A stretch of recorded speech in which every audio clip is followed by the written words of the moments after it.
রমাদানে দোয়া কবুলের কিছু সময় সম্পর্কে বলুন। রমাদানে দোয়া কবুলের জন্য কিছু আদর্শ সময় আছে। এই সময়গুলোর মধ্যে সবচেয়ে গুরুত্বপূর্ণ সময় হলো দিনের বেলা রোজা রাখা অবস্থা। হাদিসে আসছে 3 ব্যক্তির দোয়া ফেরত দেওয়া হয় না। সালাতুন লা তুরাদ্দু দাওয়াতুহুম। এর মধ্যে এক ব্যক্তি হলো আস-সাইম হাত্তা ইফতির, রোজাদার ব্যক্তি ইফতার করার আগ পর্যন্ত সারাদিন ভর তার দোয়া কবুল হয়।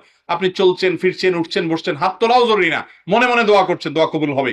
আপনি বাংলায় দোয়া করছেন, মুখে উচ্চারণ করছেন না, মনে মনে আল্লাহর সাথে কথা বলছেন, চাওয়া পেশ করছেন, দোয়া কবুল হবে। এমনকি অজু নেই, তাও দোয়া কবুল হবে। অজু দোয়ার জন্য শর্ত না, যদি অজু অবস্থা করতে পারলে ভালো।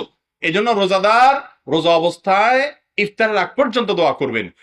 আর একটা গুরুত্বপূর্ণ সময় হলো ভোর রাত, যেটা সারা বছরের জন্য গুরুত্বপূর্ণ, কিন্তু রমাদানে এটা সুযোগটা বেশি হয়, সারি খেতে আমরা উঠি। অতএব এই টাইমে বিশেষভাবে আল্লাহর কাছে কি করা উচিত? দোয়া করা উচিত। রমাদানে বেশিরভাগ মানুষের দোয়া হয় না ভাই। দোয়া না করলে কিসের রমজান?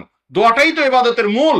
অতএব রমাদানে আপনার প্রতিদিন না হইলেও 15-20 মিনিট আপনি আল্লাহর সঙ্গে একান্তে কথা বলবেন, তাহলে ইনশাআল্লাহ রমাদান শেষে মাপ পাবেন। আপনি দরখাস্তই করলেন না, জমা দিলেন না, অ্যাপ্লিকেশনই করলেন না, কিভাবে মাপের আশা করেন? মাপের আশা করলে দরখাস্ত জমা দিতে হবে না? তো দোয়াই করলেন না আপনি, কিভাবে মাপ আশা হবে? অনেক ভাইরা আছেন রমজান আসলে রোজা রাখে, ইফতার সাহারি করে, তারাবি পড়ে, এই 4 কাজ করে, বস এর নাম রোজা শেষ। দোয়া দুরুদের খোঁজ খবর নাই। আবার দোয়া আছে ওই যে রেডিমেড দোয়া, হুজুর একটু উঠান, একটু কান্দায় দেন আমাদেরকে, হুজুরের তালে তালে কান্দেন। রেডিমেড দোয়া আছে বাবা, রেডিমেড দোয়া না, নিজের দোয়া নিজে আল্লাহর কাছে পেশ করেন। হুজুরের সাথে কি দোয়া করবেন? হুজুরের হয়তো পেটে ব্যথা হয়েছে, বলবে আল্লাহ আমার পেট ভালো করে দেয়। আপনার পেটে কোনো সমস্যা নেই, আপনি বললেন আমিন। আপনার তো পেটে কিছু, আপনার তো মাথা ব্যথা, তাহলে হুজুর আপনার দোয়া করলে হবে সব সময়? আপনি তো বলবেন আল্লাহ আমার মাথা ব্যথা ভালো করে দেন, হুজুর বলবে আমার পেটে ব্যথা ভালো করে দেন। হুজুর হয়তো আরবিতে দোয়া করছে, কথার কথা আর কি, যে আল্লাহ আমার পেটে ব্যথা হচ্ছে আপনি ভালো করে দেন। আপনি জোর করে বলেন আমিন, তাহলে হুজুরের পেটে ব্যথা ভালো হলো, আপনার মাথা ব্যথা কি হবে? বুঝেন না কথা?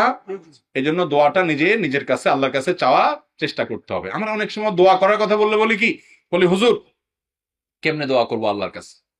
আপনারা হুজুর মানুষ কত সুন্দর করে দোয়া করেন, কত মায়ের পেজ দোয়াতে, কত সুট্টুর দেন, কত কবিতা বলেন, কত সুন্দর করে মিলাই জুলাই বলেন, আমি তো এগুলো পারি না হুজুর।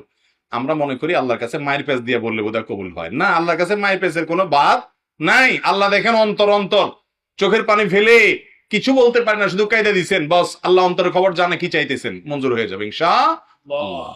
আচ্ছা, আপনাদের কাউকে যদি বলা হয় যে মাননীয় প্রধানমন্ত্রীর সাথে আপনাকে সুযোগ করে দেওয়া হবে, আপনি আপনার কিছু চাওয়া পাওয়া থাকলে আপনি পেশ করতে পারেন, আপনি কি বলবেন? যে হুজুর আমি প্রধানমন্ত্রীর সামনে কেমনে যায় দাঁড়ায়, আমি চেয়ারম্যান সামনে দাঁড়াইতে কথা বলতে পারি না, আমার বুক কাঁপে, আমি পারবো না, থাক দরকার নাই, অথবা ওই হুজুরে বলেন একটু বলতে আর কি, আমি পিছনে দাঁড়ায় থাকবো। এরকম কোনো লোক আছে? দুনিয়াটা আমরা খুব ভালো বুঝি, ঠিক না?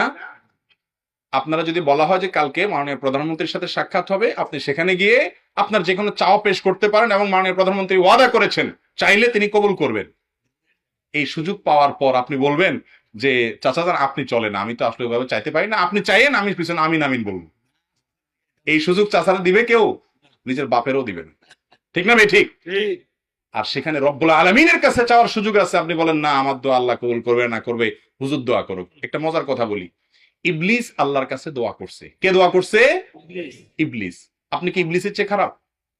বলে হুজুর আমরা গুনাহগার মানুষ, আমাদের দোয়াকে আল্লাহ কবুল করবে। আরে ভাই, আপনি গুনাহগার বুঝলাম, আপনি কত খারাপ? ইবলিসের চেয়ে খারাপ হওয়ার সুযোগ আছে? চাইলেও তো ইবলিসের চেয়ে খারাপ হতে পারবো না। এই ইবলিস আল্লাহর কাছে দোয়া করছে কখন? আল্লাহর হুকুম লঙ্ঘন করেছে, সরাসরি বিদ্রোহ করেছে, সেজদার নির্দেশ লঙ্ঘন করেছে, আদম সেজদা করে নাই, সাথে সাথে আল্লাহর অবাধ্য হয়ে আল্লাহ রাগান্বিত তার উপরে, ওই টাইমে আল্লাহর কাছে দোয়া করে বসছে আল্লাহ আমাকে কিয়ামত হায়াত দেন, ফাংশন ইলা ইয়াউমি ওয়াসুম। আল্লাহ আবার সে দোয়ার সাথে সাথে কবুলও করছে, যাও তোমাকে কিয়ামত হায়াত দিলাম। আছে না নাই কোরআনে? ইবলিস যদি আল্লাহর কাছে দোয়া করে দোয়া কবুল হয়, আপনার দোয়া কবুল হবে না ইনশাআল্লাহ? অতএব রমজানে বেশি বেশি দোয়া করবো তো ইনশাআল্লাহ, চলতে ফিরতে বেশি বেশি দোয়া করবো। আল্লাহ আমাদেরকে তৌফিক দান করুন।